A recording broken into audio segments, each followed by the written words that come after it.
Hi everyone, റെൻവോൾട്ട് എനർജിയുടെ പുതിയൊരു വീഡിയോയിലേക്ക് എല്ലാവർക്കും സ്വാഗതം. ഇന്ന് നമ്മളിവിടെ ഡിസ്കസ് ചെയ്യാൻ പോകുന്നത് ഹൈബ്രിഡ് ഇൻവെർട്ടേഴ്സിനെ കുറിച്ചാണ്. ഇപ്പോൾ നമുക്ക് ഏറ്റവും കൂടുതൽ ആളുകൾ ചോദിക്കുന്ന ഓൺ ഗ്രിഡിന് ശേഷം ഇനി എന്താണ് hybrid inverter plus battery energy storage system, അതായിരിക്കും നെക്സ്റ്റ് ഫ്യൂച്ചർ.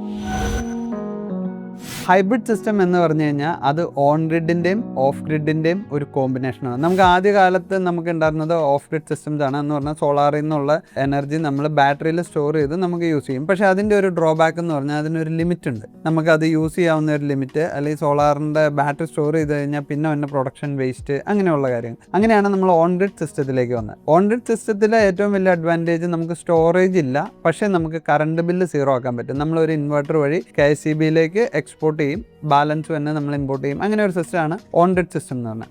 ഇനി ഹൈബ്രിഡ് സിസ്റ്റം എന്ന് പറഞ്ഞാൽ ഇതിൻ്റെ രണ്ടിൻ്റെയും കോമ്പിനേഷൻ. അപ്പോൾ ഓൺ ഗ്രിഡ് സിസ്റ്റത്തിൻ്റെ ഏറ്റവും വലിയൊരു ഡ്രോബാക്ക് എന്ന് പറഞ്ഞാൽ നമുക്ക് ഇലക്ട്രിസിറ്റി സപ്ലൈ പോയി കഴിഞ്ഞാൽ നമുക്ക് അവിടെ പിന്നെ നമുക്ക് ഓൺ ഗ്രിഡ് സിസ്റ്റം വർക്ക് ചെയ്യത്തില്ല. അങ്ങനെ വരുന്ന ഏറ്റവും ലേറ്റസ്റ്റ് ആയിട്ട് എന്നാൽ ഇപ്പോൾ ഏറ്റവും നന്നായിട്ട് പോകുന്ന ഒരു സിസ്റ്റമാണ് ഹൈബ്രിഡ് സിസ്റ്റം.